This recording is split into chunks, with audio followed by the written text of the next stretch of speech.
3 4 5 6, column 6, रो 1 2 3 4।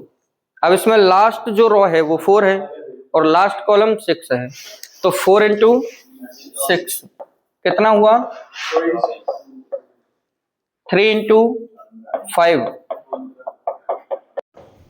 2 into 4, इसके बाद 1 into 3। अब मुझे ये बताइए, इसमें 2 कॉलम बच गए हैं, क्या करना है इनका? कैंसिल, छोड़ देंगे। छोड़ क्यों देंगे? क्योंकि यहाँ पेयर जो बनाते हैं हम रो का कॉलम से बनाते हैं, लास्ट से स्टार्ट करते हैं, जितने पेयर बनेंगे उनको मल्टीप्लाई करना है और मल्टीप्लाई करके ऐड कर देना है। आंसर क्या हो जाएगा? है काउंटिंग फिगर्स टॉपिक का रेक्टेंगल। रेक्टेंगल को क्या बोलते हैं हिंदी में?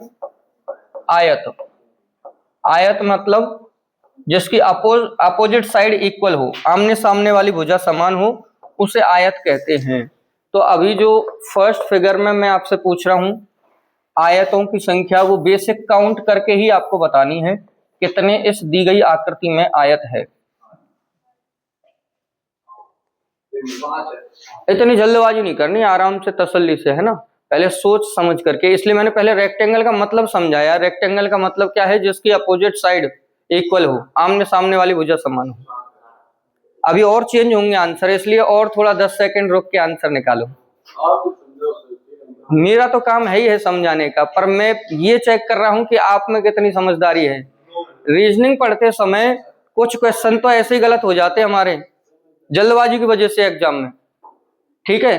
तो पहला तो इस चीज पे भी काम करना है कि गलत नहीं हो। उसका तो सीधा सा तरीका ये है कि पेशेंस रखें, थोड़ा सा आराम से आंसर निकालें। सबसे पहले बताइए, छोटे वाले स्मॉलर कितने हैं इसमें? 4, और फिर 2 शेप यानी 2 से मिलकर कितने बनेंगे? पहले तो हम देख रहे थे छोटे 4 और 1 बड़ा, है ना, 5 बोल रहे थे पहले तो। फिर ध्यान में आया कि 2 से मिलकर भी बनेंगे, बोला कितने बनेंगे?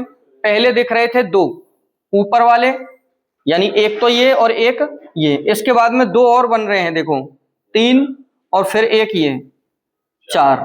फिर से समझना, 2 2 आकृति वाले, 1 2 3 4, यानी 2 तो हॉरिजॉन्टल और 2 वर्टिकल, कितने हो गए? 4। उसके बाद में फिर चारों से मिलकर के भी एक बन रहा है, और टोटल इसमें रेक्टेंगल कितने हो जाएंगे? 9। अभी समझना है ना, अभी हम इसमें ये समझ रहे हैं कि रेक्टेंगल का मतलब क्या है। फिर आपको क्वेश्चंस में थोड़ी थोड़ी दिक्कतें भी आने लगेंगी, उसके बाद में हम इसका जो परमानेंट सॉल्यूशन है उस पे बात करेंगे। अभी फिर से ऐसे ही काउंट करके बताइए, इसमें टोटल रेक्टेंगल कितने हैं?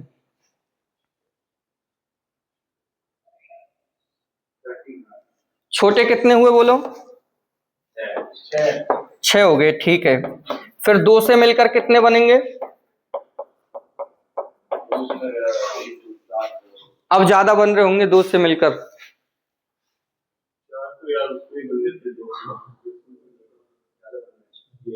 अच्छा समझना, पहले हॉरिजॉन्टल आड़ी लाइन में 2 2 वाले देखने, फिर खड़ी लाइन में 2 2 वाले देखने।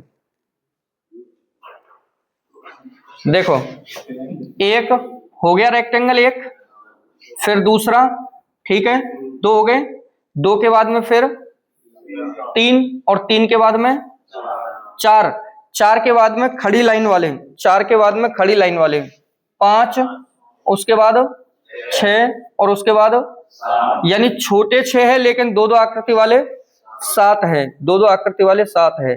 फिर 3 3 वाले देखेंगे, अब 3 से मिलकर कितने बन रहे हैं? अब आप कहेंगे कैसे माइंड में आएगा कि 3 3 वाले गिनने हैं? देखो, आप 2 तरह से क्वेश्चन पूछता है एग्जामिनर, एक तो सीधा ट्रिक से, और एक ऐसा क्वेश्चन जिसमें कोई ट्रिक नहीं लगती हूं। अब ट्रिक नहीं लगेगी तो उसमें काउंट करेंगे, और काउंट करने का तरीका क्या होगा कि पहले उसमें नंबर लिख लेंगे या पहले स्मॉलर गिन लेंगे। स्मॉलर कितने हैं इसमें? छोटे 6 छोटे हैं। तो अब आपको गिनना कैसे है? छोटे गिनने के बाद आपको गिनना है 2 2 से मिलकर बनने वाले, फिर 3 3 से मिलकर बनने वाले, फिर 4 4 से मिलकर बनने वाले। जैसे 3 3 से मिलकर देख रहे हैं तो सबसे पहला तो ये बन रहा है 1, ठीक है, इसके बाद में दूसरा बन रहा है इसके नीचे, 2 हो गए 3 3 वाले। अब कौन सा गिनेंगे ये रटने की जरूरत नहीं है आपको, सीधा यहाँ पे 4 4 वाले गिनने हैं। बता सकते हैं 4 4 वाले कितने हैं? बोलो 4 4 वाले, एक और एक इसके बाद में देखो आगे के समझ में 4 4 वाले 2 है और इसके बाद में एक सबसे बड़ा, 5 से मिलकर बनेगा नहीं, एक सबसे बड़ा बनेगा। तो आंसर देखेंगे 6 और 7 13, 2 15, 2 17 और एक आंसर क्या है? लेकिन रेक्टेंगल में, स्क्वायर में तो फिर भी कोशिश कर आके गिन लेंगे, लेकिन रेक्टेंगल में तो एग्जामिनर कभी कभी 400 450 तक के भी पूछ लेता है। अभी सुनो तो सही, आराम से अगर तसल्ली से बैठोगे ना सब चीजें बारी बारी से आएंगी। एक साथ दूंगा हजम ही नहीं होंगी आपको। एक एक बार जैसे स्क्वायर की ट्रिक सीख ली, पहले इसमें फिर काउंट करना सीख रहे हैं अभी, क्यों बहुत सारे क्वेश्चन ऐसे आए हैं जिसमें ट्रिक लगती नहीं है। अब ट्रिक नहीं लगेगी तो क्या करेंगे? गिनेंगे। अब मैं ये कह रहा हूं अगर इतना सा क्वेश्चन है, इतना छोटा क्वेश्चन है कि जिसका आंसर ही 18 है तो गिन ही लो भले, पर इसमें तो 400 450 तक क्वेश्चन में आंसर आते हैं, तो फिर आप गिन पाएंगे कि 400 450? 18 गिनने में पसीने आ जाते हैं। तो इसके लिए अब ट्रिक समझेंगे और फिर 400 450 तक के भी क्वेश्चन सॉल्व करेंगे। देखिए सबसे पहले क्या करना है, रो कॉलम पे नंबर लिखना है। जैसे आप स्क्वायर में लिख रहे थे ना, वैसे ही रो कॉलम में नंबर लिखना है। जैसे यहाँ कॉलम में पूछूं कितने हैं और रो कितनी है, लेकिन इसमें क्या करना है, जो आपने कॉलम में नंबरिंग करी है उन नंबर्स को जोड़ लो। 1 और 2 कितने हुए?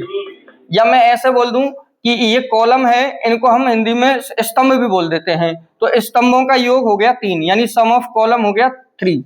और रो है 1 2, पंक्तियां है 1 और 2, इनका भी जोड़ करें तो कितना आएगा? 3। 1 + 2 3, और इसमें भी 1 + 2 3। स्तंभों का योग भी 3 है और पंक्तियों का योग भी 3 है, इसको बस मल्टीप्लाई करना है आपको। आंसर क्या हो गया इसमें?